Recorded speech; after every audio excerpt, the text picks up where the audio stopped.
Hello student, मैं रमाकांत स्वागत करता हूं आज की इस वीडियो में, जिसमें हम लोग कक्षा 10 हिंदी का पेपर सॉल्व करने वाले हैं। प्यारे बच्चों, आज का ये वीडियो बहुत ही महत्वपूर्ण है।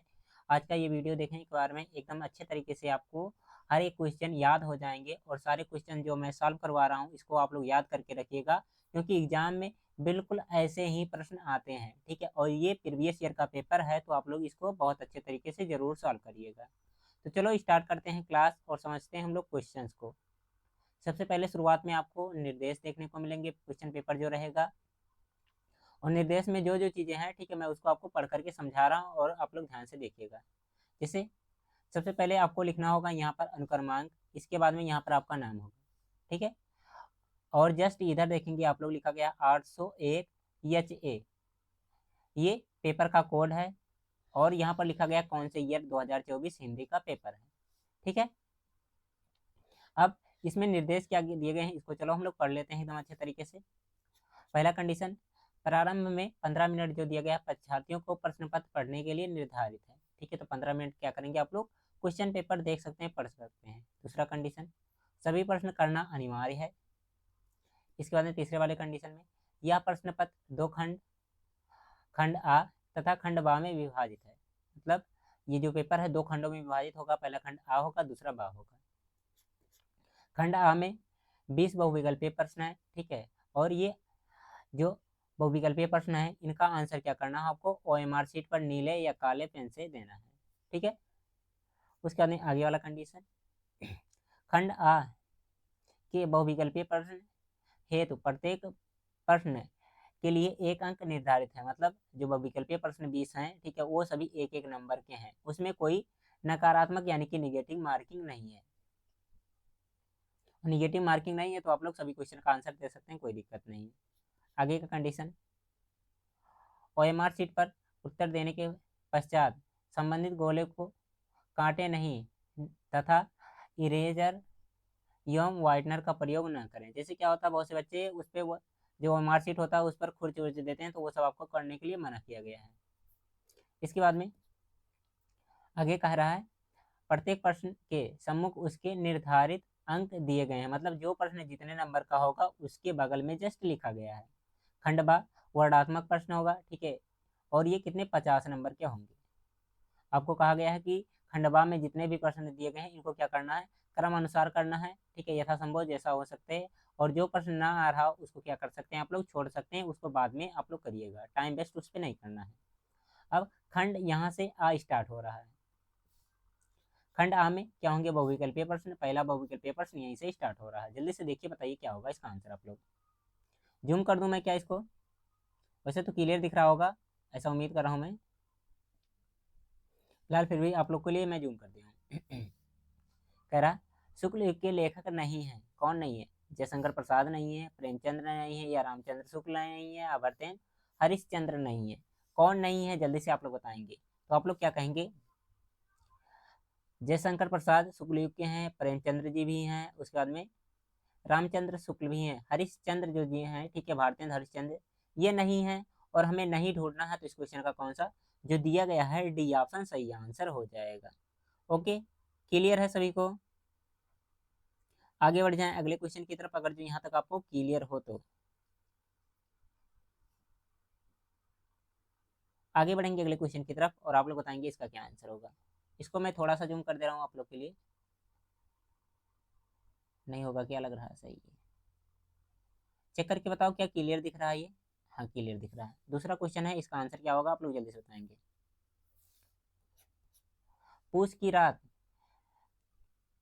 कहानी के लेखक हैं, कौन है आप लोग को बताना है।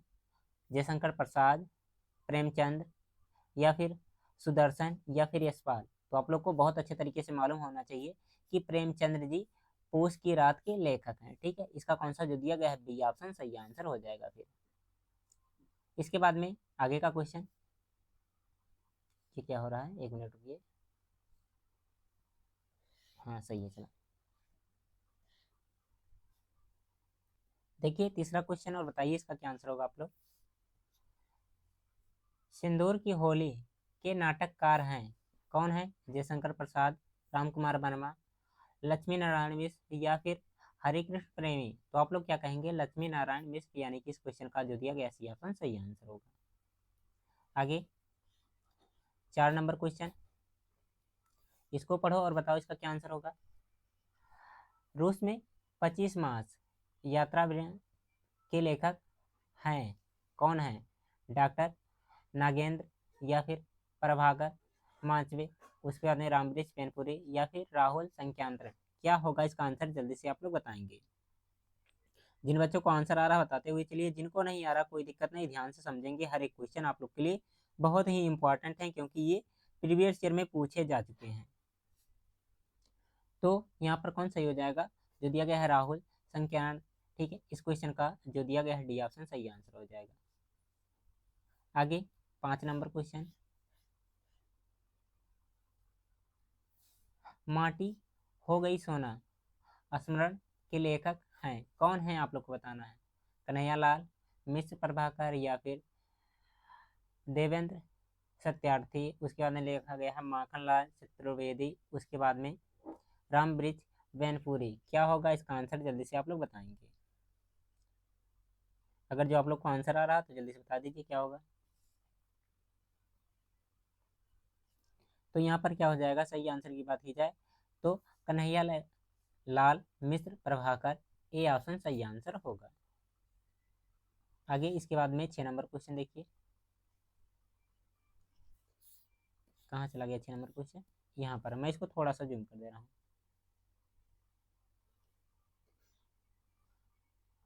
इस क्वेश्चन को देखिए, बताइए इसका क्या आंसर होगा। आप लोग से पूछा जा रहा है, जो इसमें कहा क्या जा रहा है, ऋत काल को अलंकृत काल किस विद्वान ने कहा है? जल्दी से पढ़िए और बताइए क्या होगा इसका आंसर। विश्वनाथ प्रसाद मिश्र ने या फिर मिश्र बंधुओं ने, उसके बाद में दिया गया है रामचंद्र शुक्ल ने या फिर जॉर्ज ग्रियर्सन ने? क्या होगा इसका आंसर? तो आप लोग कहेंगे कि मिश्र बंधुओं, इस क्वेश्चन का बी ऑप्शन सही आंसर होगा। आगे नेक्स्ट क्वेश्चन, इसको पढ़ो और बताओ इसका क्या आंसर होगा आप लोग। इसमें कहा क्या जा रहा है, निम्न में कौन सी कृति ऋतकालीन कवि देव की नहीं है? कवि प्रिया या फिर भाव विलास, उसके बाद में दिया गया भवानी विलास, उसके बाद दिया गया है रस विलास। तो क्या होगा? जल्दी से आप लोग बताएंगे इसका आंसर। क्वेश्चन बहुत ही अच्छा है और इम्पोर्टेंट भी है, और इम्पोर्टेंट इसलिए है क्योंकि ये प्रीवियस ईयर में पूछे जा चुके हैं। तो जल्दी से बताएंगे क्या होगा इसका आंसर आप लोग। तो इस क्वेश्चन का जो दिया गया है हम लोग का सही आंसर क्या हो जाएगा? कब प्रिया, यानी कि ए ऑप्शन सही आंसर हो जाएगा। ओके, आगे बढ़ेंगे अगले क्वेश्चन की तरफ और आप लोग बताएंगे इसका क्या आंसर होगा। इसमें क्या कह रहा है, भारतीय युग की विशेषता यानी कि प्रवृत्ति नहीं है, कौन सी नहीं है आपको ये बताना है। राष्ट्रीयता की भावना, सामाजिक चेतना का विकास, अंग्रेजी शिक्षा का विरोध, उसके बाद में दिया गया है काव्य भाषा के रूप में खड़ी बोली का प्रयोग। तो विशेषता नहीं है, आप लोग बताएंगे जल्दी से। तो यहाँ पर जो दिया गया है काव्य भाषा के रूप में खड़ी बोली का विकास, जो दिया गया है प्रयोग, यही क्या हो जाएगा? सही आंसर हो जाएगा। आगे 9th नंबर क्वेश्चन देखिए और बताइए इसका क्या आंसर होगा। इसमें कहा जा रहा, बहुत ही इंपॉर्टेंट क्वेश्चन है, ये जानकर रखिएगा। क्वेश्चन पढ़ो आप लोग। 1943 ईस्वी में प्रकाशित तार सप्तक के संपादक संपादन किसने किया? रामविलास शर्मा, सच्चिदानंद हीरानंद, वसन अज्ञे, उसके बाद दिया गया है प्रभाकर माचवे, उसके बाद में दिया गया है गिरजा कुमार माथुर। तो सही आंसर की बात की जाए तो क्या हो जाएगा? अज्ञे इसका सही आंसर हो जाएगा। कभी कभी पूछ लेता अज्ञे का पूरा नाम, तो याद रखेंगे सच्चिदानंद हीरानंद वसन अज्ञे, ठीक है। इस क्वेश्चन का बी ऑप्शन सही आंसर होगा। ओके, आगे इसके बाद में नेक्स्ट क्वेश्चन देखिए, बताइए इसका क्या आंसर होगा। इसमें 2 ही ऑप्शन दिख रहे हैं, ठीक है, 2 ऑप्शन उधर होंगे। इसमें क्या कह रहा है, राम की शक्ति पूजा किसकी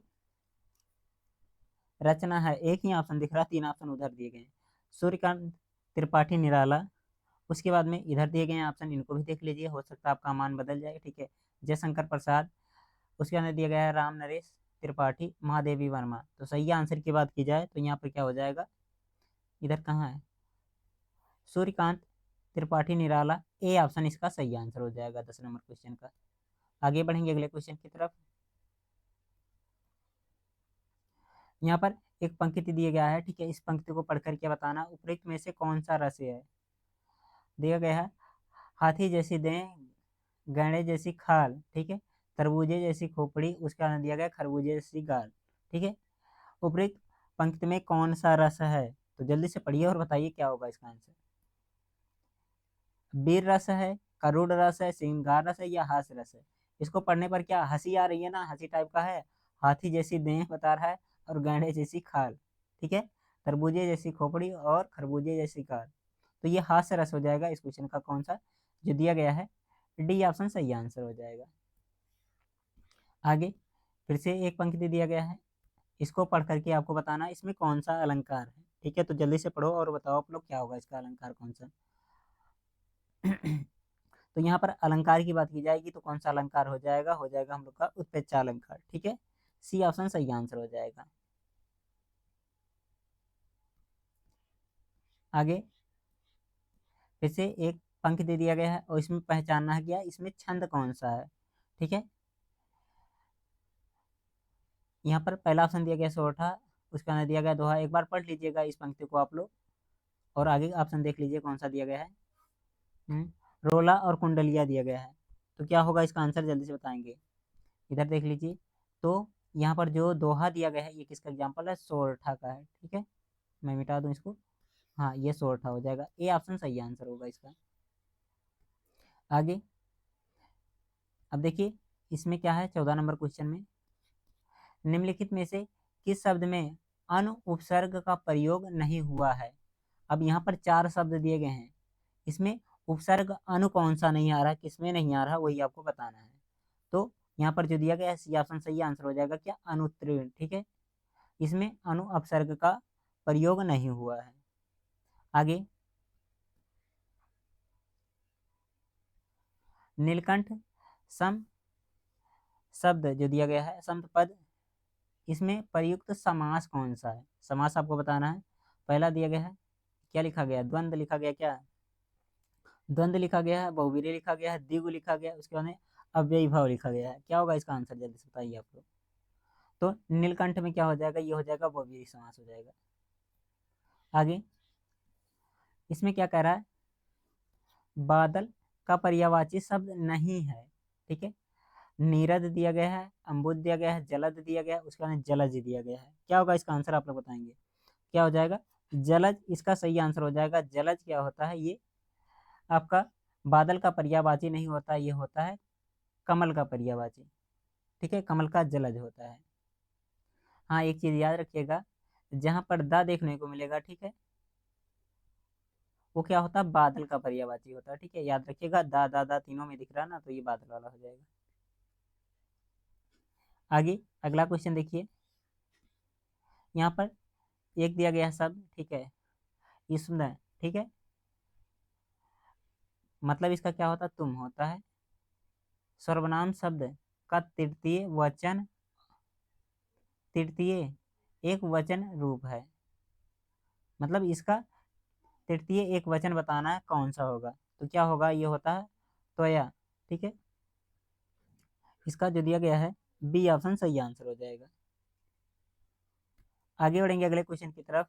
इसके बाद में 18 नंबर क्वेश्चन, आंधी आई और हम घर भागने लगे, रचना के आधार पर इस वाक्य का प्रकार है, मतलब ये कौन से प्रकार का वाक्य है पढ़ करके आपको बताना है। तो पढ़ो और बताओ कौन से प्रकार का ये वाक्य आप लोग को लग रहा है। तो पहला दिया गया है सरल वाक्य, मिश्रित वाक्य, संयुक्त वाक्य, या इनमें से कोई नहीं। तो क्या है, संयुक्त वाक्य है, ठीक है, मिला करके बताया, पहले आंधी आई उसके बाद में हम लोग भागने लगे। आगे 19 नंबर क्वेश्चन, महात्मा बुद्ध ने विश्व को शांति का संदेश दिया, इस वाक्य में इस वाक्य का वाच्य बताइए। वाच्य इसमें कौन सा आपको बताना है, कृत्य, क्रम, या फिर भाव। जल्दी से बताओ क्या होगा। तो आप लोग क्या कहेंगे, यहाँ पर है कृतवाच्य, यानी कि ए ऑप्शन सही आंसर हो जाएगा। आगे देखो 20 नंबर क्वेश्चन, इसको पढ़ेंगे और बताएंगे इसका क्या आंसर होगा। वह अचानक चला गया, वाक्य में प्रयुक्त अचानक पद व्याकरणीय परिचय है, संज्ञा सर्वनाम, क्रिया विशेषण या फिर क्रिया, क्या होगा आंसर आप लोग। तो कहेंगे क्रिया विशेषण, यानी कि इसका सी ऑप्शन सही आंसर हो जाएगा। तो यहाँ पर 20 क्वेश्चन बहुविकल्पीय कंप्लीट हुए। अब इसके बाद में आएंगे आपके वर्णात्मक प्रश्न खंड व। इसमें क्या होंगे, आपको क्वेश्चन सॉल्व करने होंगे, कॉपी पर लिखना होगा। 21 नंबर प्रश्न से यहाँ पर दिया गया है, ठीक है। कह रहा है निम्नलिखित में से किसी एक गद्यांश पर आधारित सभी प्रश्नों के उत्तर दीजिए। गद्यांश कहाँ, इधर है।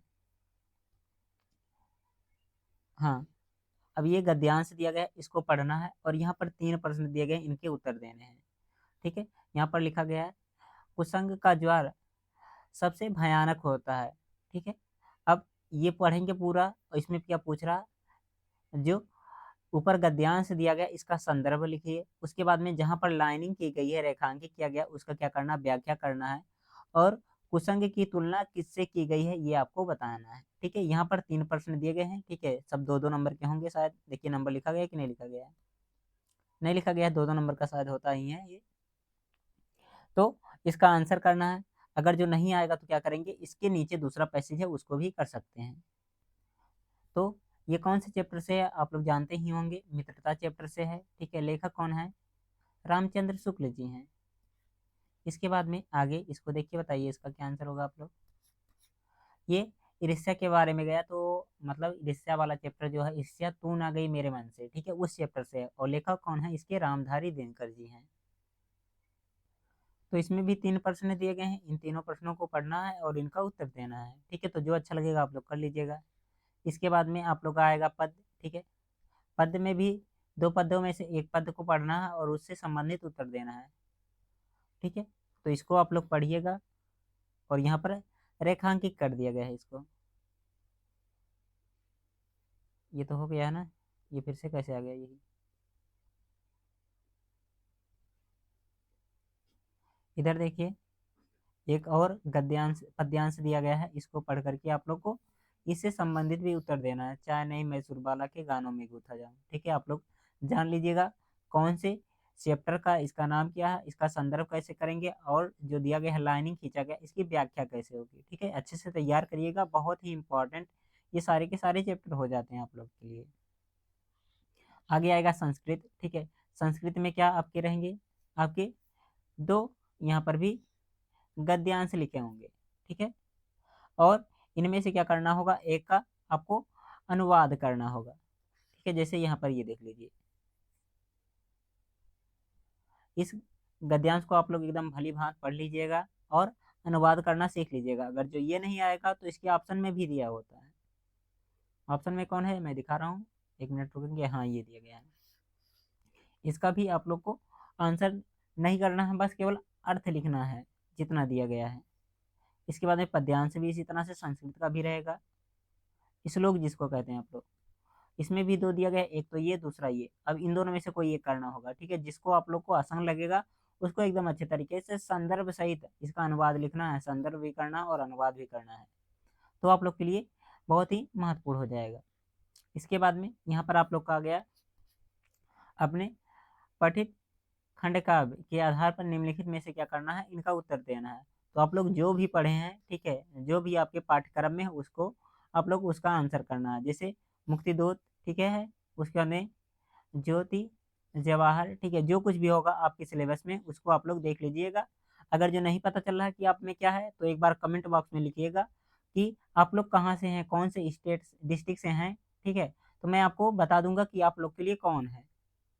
वैसे तो सिद्धार्थ नगर के लिए जो वहाँ पर दिया गया क्या है, गांधी जी वाला जो है, क्या नाम है उसका मुझे याद नहीं आ रहा, मैं दिखा रहा हूँ, मुक्ति दूत, ठीक है, ये इंपॉर्टेंट है।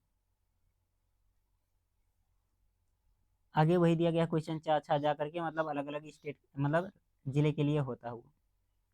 इसके बाद में आ गया आप लोग के लिए एक लेखक का क्या करना है, जीवन परिचय और उनके एक प्रमुख रचना का नाम लिखना है। ठीक है, तो जिनका भी आप लोग को 4 दिया गया है ऑप्शन में, चारों में से किसी एक लेखक का जीवन परिचय लिखना होगा और उनकी प्रमुख एक रचना, ठीक है, का नाम लिख देना होगा। इंपॉर्टेंट इसमें किसको लगाएंगे आप लोग, आचार्य रामचंद्र शुक्ल, हर बार आता है, याद रखिएगा, इंपॉर्टेंट है। और आप लोग याद रखिएगा रामधारी दिनकर। ठीक है, ये दोनों याद कर लेते हैं, बहुत अच्छे तरीके से आप लोग का फंस जाएगा। ठीक है, बाकी इन दोनों को भी याद है तो अच्छी बात है, नहीं याद है तो कर सकते हैं याद भी। ठीक है, कम से कम 3-4 याद कर लीजिएगा, मैं 2 बता रहा हूँ, इनमें ज़्यादा इंपॉर्टेंट है। इसके बाद एक कवि में भी वही दिया गया है। कवि में क्या, किसका जीवन परिचय और उनकी एक प्रमुख रचना। सूरदास जी हैं, बिहारी हैं, मैथिली शरण गुप्त हैं, उसका नहीं सुभद्रा कुमारी चौहान। किसी का याद करना चाहे ना याद करना, लेकिन सूरदास का याद कर लेना, हर बार आता है। ठीक है, सूरदास जी वाला इंपॉर्टेंट है। उसके बाद में आप लोगों से कहा जाएगा 27 नंबर जो क्वेश्चन दिया गया है, अपने संस्कृत, ठीक है, जो आप लोगों ने कोई श्लोक याद किया है उसको लिखना होगा, जो इस प्रश्न पत्र में मतलब इस पेपर में ना आया हो उसी को लिखना होगा। ठीक है, तो याद करके जाइएगा कम से कम 2-3 श्लोक, क्योंकि 2 श्लोक तो आएंगे ही आएंगे, उन दोनों को छोड़ करके आप लोग को तीसरा वाला लिखना होगा। आगे कह रहा, अपने विद्यालय के पुस्तकालय में हिंदी की पुस्तकों एवं पत्र पत्रिकाओं का अभाव है, इसे मंगवाने का अनुरोध करते हुए अपने विद्यालय के प्रधानाचार्य को पत्र लिखिए। ठीक है, आपको पत्र लिखने के लिए कहा जा रहा है। उसके बाद में अगर जो ये ठीक है तो नहीं कर लीजिए, नहीं ठीक लग रहा तो क्या करिएगा, नीचे अथवा में दिया गया है, इसको भी आप लोग कर सकते हैं। उसके बाद में आप लोग क्या आ गए, संस्कृत। संस्कृत में क्या दिया गया है, यहाँ पर 4 क्वेश्चन दिया गया है। ठीक है, और इनमें 2 प्रश्नों के उत्तर देना। ठीक है, चंद्र के शेखर का आशीष बीर्ण केन पूजत, तो बीर्ण बीर्ण पे पूजत हो जाता है। ठीक है, मतलब ये 4 दिए गए, इनमें से चारों में से कोई 2 कर लेना। ठीक है, आप लोग को संस्कृत तो आता ही होगा, समझदार इतने तो है ये हो आप लोग। आगे 30 नंबर क्वेश्चन, निम्नलिखित में से किसी एक पर निबंध लिखना है। निबंध लिखने के लिए आपको पहला कंडीशन दिया गया कौन सा, जल है तो कल है। उसके बाद में मेरे सपनों का भारत, दूसरा ये दिया गया है, किसी एक पर ही लिखना है। 3 यहाँ पर दिया गया है, सड़क सुरक्षा जीवन रक्षा, बहुत ही इंपॉर्टेंट है। ठीक है, क्योंकि आए दिन जान रहे हैं आप लोग हर जगह एक्सीडेंट वगैरह होते हैं। ठीक है, तो आप लोग के लिए इंपॉर्टेंट है सड़क सुरक्षा और जीवन रक्षा के बारे में जानना। उसके बाद में सांप्रदायिकता, ठीक है, एक अभिसराप, ठीक है, इसके बारे में भी याद करना। उसके बाद में जीवन में कंप्यूटर का महत्व, ठीक है, इसको भी याद रखिएगा, बहुत ही इंपॉर्टेंट है। तो इस तरह से आपका हिंदी का 70 नंबर का पेपर कंप्लीट होता है।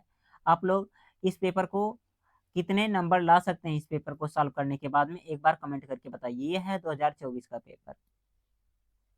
ठीक है, 2024 के टोटल कितने 7 सेट हैं मेरे पास। तो आप लोग कहेंगे इसके बाद में क्या मैं हिंदी का पेपर कराऊं या फिर किसी और सब्जेक्ट का पेपर कराऊं, तो जिसको भी करना होगा जो भी आप लोग बताइएगा। और जो बच्चे हमसे नवोदय की तैयारी करना चाहते हैं, एडमिशन क्लासेज आरएस वाले चैनल पर आकर के आप लोग तैयारी भी नवोदय का कर सकते हैं। ओके, जो बच्चे फॉर्म भरे हैं वही करिएगा तैयारी। बाकी आज की क्लास में बस इतना ही, फिर मिलते हैं हम लोग अगले क्लास में। तब तक के लिए आप लोग अपना ख्याल रखेंगे और अपनी पढ़ाई को एकदम बेहतरीन तरीके से करते रहेंगे। आपकी डेली क्लासेज 7 बजे होती है, तो 7 बजे आप लोग ज्वाइन होकर के अपनी तैयारी करते रहिए। बाकी जिनको इसका पीडीएफ चाहिए, टेलीग्राम चैनल ज्वाइन कर लीजिए, आपको पीडीएफ मिलता रहेगा। ओके, बाय बाय प्यारे बच्चों।